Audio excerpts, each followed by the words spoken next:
दोस्तों, क्या आप इमेजिन कर सकते हैं कि एक मूवी को बनने में ज्यादा से ज्यादा कितने साल लग सकते हैं? 1 साल, 2 साल या फिर 5 साल। लेकिन आज मैं जिस मूवी को एक्सप्लेन करने वाला हूँ उसे बनने में 5-6 साल नहीं बल्कि पूरे 16 साल लगे हैं। सच्ची घटना पर आधारित ये मूवी साल 1993 में नजीब और हकीम पर बना हुआ है। अपनी गुर्बत की जिंदगी से निजात पाने के लिए ये दोनों सऊदी अरब में पैसे कमाने के लिए जाते हैं, लेकिन उनके साथ जो हुआ वो कभी उन्होंने अपने सपने में भी नहीं सोचा था। कहानी की शुरुआत में हम नजीब और हकीम नाम के दो भाइयों को सऊदी अरब के एयरपोर्ट पर देखते हैं। ये दोनों भाई सऊदी अरब में पैसे कमाने के लिए आए हैं, लेकिन एयरपोर्ट पर उनका मालिक उन्हें लेने नहीं आया होता और ऐसे ही शाम हो जाती है। तभी एक आदमी उनके पास आकर दोनों के पासपोर्ट मांगता है और उन्हें अपने पास लेकर जाता है। नजीब उस आदमी से पानी मांगता है, लेकिन वो पानी देने से मना करते हुए उन्हें गाड़ी में पीछे बैठने के लिए कहता है। काफी लंबा सफर करने के बाद वो एक रेगिस्तानी इलाके में पहुंचते हैं, जिसके बाद रात हो जाती है। नजीब और हकीम रेगिस्तान देखकर बहुत परेशान हो जाते हैं, क्योंकि वो तो कंपनी में काम करने के लिए आए थे। हकीम उन्हें समझाने की कोशिश करता है, क्योंकि वो इंग्लिश और हिंदी लैंग्वेज जानता था और नजीब सिर्फ मलयाली बोल सकता है। लेकिन वो आदमी हकीम को दूसरे अरब शेख को भेज देता है और नजीब को अपने साथ ले जाता है। हकीम कहता है कि हमें अलग मत करो। नजीब उसे काफी रोकने की कोशिश करता है, तब वो आदमी उसे बुरी तरह से मारता है और गाड़ी में बिठाकर अपने साथ ले जाता है। रास्ते में गाड़ी रोककर वो आदमी नजीब को गाड़ी से नीचे उतरने को बोलता है, जहाँ वो नजीब को उसके एक आदमी से मिलवाता है और वहाँ से चला जाता है। अब वो दूसरा आदमी नजीब को सोने के लिए कहता है। नजीब कुछ समझ नहीं पाता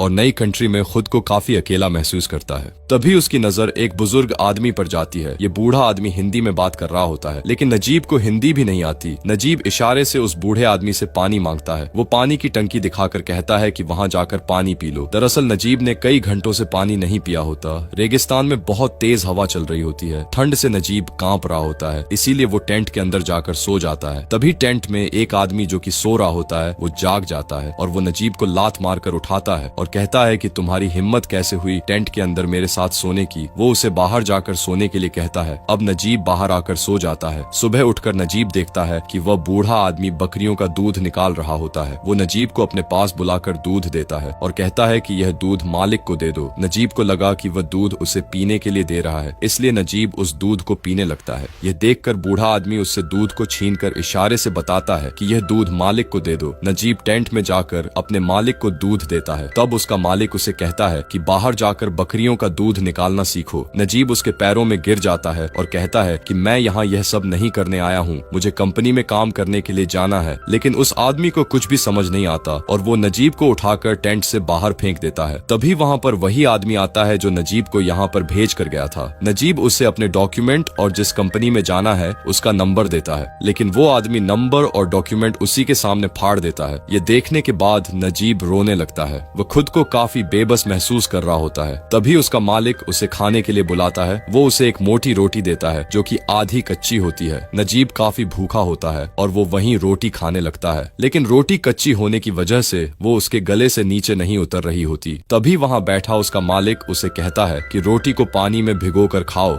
इसके बाद रात हो जाती है और बाहर खड़े हुए ट्रक के पीछे जाकर नजीब सो जाता है। अगली सुबह नजीब ठंडास के लिए जाता है। तभी वहाँ वो आदमी आकर उसका पानी उससे छीन लेता है और कहता है कि पानी बहुत महंगा है। इसके बाद वहाँ पर पानी के टैंकर वाला आता है जो वहाँ की टंकी को भर रहा होता है। नजीब उस आदमी के पास जाकर उससे मदद मांगता है। वो यहाँ से बाहर निकलने का रास्ता पूछता है। इसी दौरान वो आदमी उसे देख लेता है। वो आदमी नजीब पर बहुत गुस्सा होता है और वो अपनी गन लेकर आता है और नजीब को जान से मारने की धमकी देता है। नजीब को काफी मारने के बाद उसे वहीं छोड़ देता है। रात को नजीब उस बूढ़े आदमी के पास जाकर पूछता है कि तुम्हें यहाँ आए हुए कितना टाइम हुआ है। तब बूढ़ा आदमी कहता है कि एक बार जो यहाँ पर आ जाता है वो वापस नहीं जा सकता। अगली सुबह नजीब का मालिक उसे कहता है कि बकरियों का दूध निकालो, क्योंकि वो बूढ़ा आदमी कहीं दिखाई नहीं दे रहा होता। यहाँ नजीब को दूध निकालने का कोई भी एक्सपीरियंस नहीं होता, इसलिए बकरियां उस पर हमला कर देती हैं, जिस वजह से वो जमीन पर गिर जाता है। लेकिन गुजरते वक्त के साथ नजीब यह काम भी सीख जाता है। एक दिन काम करते हुए नजीब की नजर एक कार के शीशे पर जाती है। वो खुद का चेहरा देखकर काफी मायूस हो जाता है। उसका चेहरा काफी बदल चुका होता है। नजीब सोच रहा होता है कि वो कभी भी यहाँ से नहीं निकल पाएगा, इसीलिए वह पहाड़ी से नीचे कूदकर अपने आप को मारने की कोशिश करता है। वह पहाड़ी पर जाता है और नीचे देखता है कि कई सारे गिद्ध एक मुर्दे को खा रहे होते हैं। नजीब नीचे जाकर देखता है कि आखिर यह लाश किसकी है, लेकिन जब वो नीचे जाता है तो वो लाश और किसी की नहीं बल्कि उसी बूढ़े आदमी की होती है जो उसके साथ काम करता था, जिसे मरने के बाद रेगिस्तान में फेंक फेंक दिया गया ताकि गिद्ध उसे नोच कर खा सके। नजीब सोचता है कि अगर मैं यहाँ रुका तो मेरा भी यही हाल होगा। तब नजीब वापस आ जाता है और अगली सुबह वहाँ से भागने की कोशिश करता है, लेकिन उसके मालिक को पता चल जाता है। वो ऊंट पर बैठकर उसका पीछा करता है और गोली चलाता है। गोली की आवाज सुनकर नजीब डर जाता है और वहीं पर ही रुक जाता है। उसका मालिक उसे बहुत बुरी तरह से मारता है और उसका एक पैर तोड़ देता है ताकि वो फिर से भाग ना पाए। अब इसके बाद रात हो जाती है और नजीब बड़ी मुश्किल से अपने हाथ खोलकर पानी पीता है। यहाँ पर काफी समय बीत जाते हैं और हम देखते हैं कि नजीब को काफी वक्त गुजर चुका होता है। एक दिन वो रेगिस्तान में भेड़ों को चरा रहा होता है, तभी अचानक बारिश होने लगती है। नजीब अपनी बकरियों को लेकर एक गुफा के अंदर सहारा लेता है। कुछ देर बाद उसे एक आवाज सुनाई देती है और वो गुफा से बाहर निकलकर उसी आवाज की तरफ जाता है। कुछ दूरी पर उसे एक आदमी दिखाई देता है। यहाँ पर ये आदमी कोई और नहीं बल्कि वो नजीब का भाई हकीम होता है। ये दोनों एक दूसरे के गले मिलकर बहुत रोते हैं। दोनों को अपनी आंखों पर यकीन नहीं होता कि कई सालों से ये दोनों गुलामी की जिंदगी जी रहे होते हैं। हकीम बताता है कि मुझसे कई जगहों पर काम करवाया गया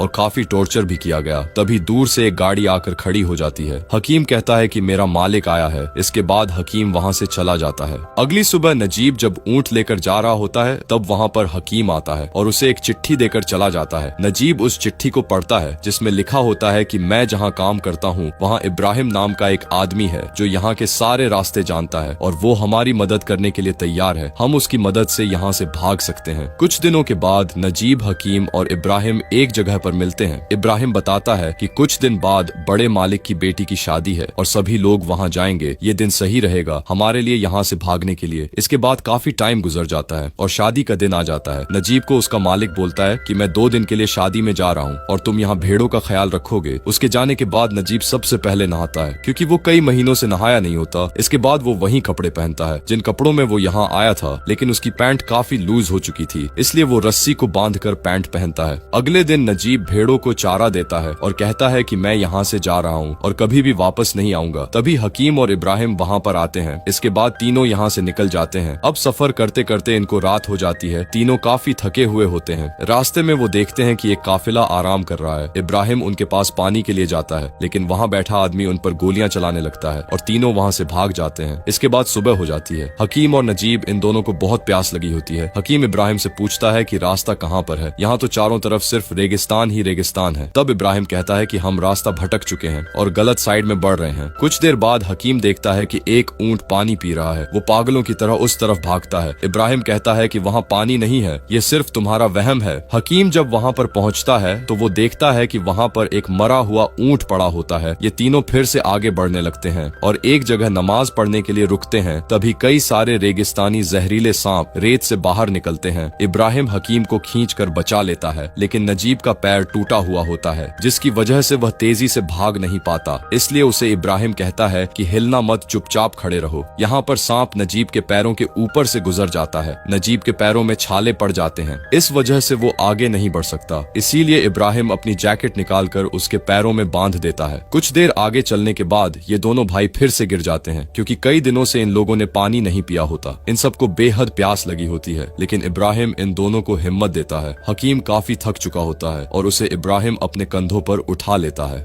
लेकिन कुछ देर के बाद नजीब भी नीचे गिर जाता है। दोनों भाइयों को होश नहीं होता, इसीलिए इब्राहिम उन्हें अपना पसीना पिलाता है। फिर तीनों आहिस्ता आहिस्ता आगे बढ़ते हैं। कुछ देर आगे बढ़ने के बाद हकीम को होश आने लगता है। उसे शहर दिखाई देता है। वो भागने लगता है और चिल्लाते हुए कहता है कि हम पहुंच गए। वो भूख के मारे रेत खाने लगता है। नजीब उसे संभालने की कोशिश करता है, लेकिन वो नजीब को भी धक्का देकर वहाँ से भागने लगता है और आगे गिर जाता है। उसके मुंह से खून भी आने लगता है। नजीब अपने भाई को बचाने की कोशिश करता है, लेकिन हकीम की सांसें रुक जाती है। तभी रेगिस्तान में एक खतरनाक तूफान आता है। इब्राहिम नजीब को बचाकर आगे ले जाता है, लेकिन वो दोनों तूफान की लपेट में आ जाते हैं। कुछ देर के बाद तूफान भी थम जाता है। इब्राहिम और नजीब जिंदा होते हैं। नजीब खड़ा होकर अपने भाई को आवाज देता है, जिसकी डेड बॉडी तूफान में ढक चुकी थी। इब्राहिम नजीब को कहता है कि अगर हमें जिंदा रहना है तो आगे बढ़ना होगा। इसके बाद ये दोनों आगे बढ़ने लगते हैं और सफर में चलते चलते इनको शाम हो जाती है। तभी इन्हें पेड़ और पानी दिखाई देता देता है। दोनों उस तरफ पागलों की तरफ दौड़ते हैं, लेकिन इब्राहिम नजीब को पानी पीने से रोक देता है क्योंकि ये पानी जहरीला भी हो सकता है। इब्राहिम एक कपड़े को गीला करके नजीब को पानी पिलाता है और खुद भी पीता है। वहाँ पर इन्हें एक खाली बोतल भी मिलती है जिसकी मदद से वो एक धुन बजाता है। कुछ देर बाद इन्हें आसमान में परिंदे भी दिखाई देते हैं, जिससे इन्हें समझ में आ जाता है कि किस तरफ जाना चाहिए। वो दोनों उसी साइड की तरफ जाने लगते हैं जिस तरफ परिंदे उड़ रहे थे। अब रात होने वाली होती है और नजीब की हालत काफी खराब हो चुकी होती है। रात को वो वहीं सो जाते हैं। अगली सुबह जब नजीब की आंखें खुलती हैं तो वो देखता है कि इब्राहिम वहाँ पर नहीं है। तभी उसे पानी की बोतल वहाँ पर दिखाई देती है जिसे इब्राहिम रख कर चला गया होता है और अब रेगिस्तान में नजीब अकेला आगे बढ़ता है। भूख और प्यास ने उसे बेहाल कर दिया होता है। उसके पैर में भी काफी दर्द हो रहा होता है। वो पानी की बोतल निकाल कर पानी पीता है। तभी वहाँ पर उसे गाड़ियों के गुजरने की आवाज आती है और वह उसी साइड भागने लगता है। वो देखता है कि वो हाईवे पर पहुंच चुका है। वो हाईवे पर काफी देर तक मदद लेने की कोशिश करता है। उसे वहाँ पर शाम हो जाती है। वो रोड से गुजरती हुई गाड़ियों को रोकने की कोशिश करता है, लेकिन पूरी रात खड़े होने के बाद भी वहाँ पर कोई नहीं रुकता।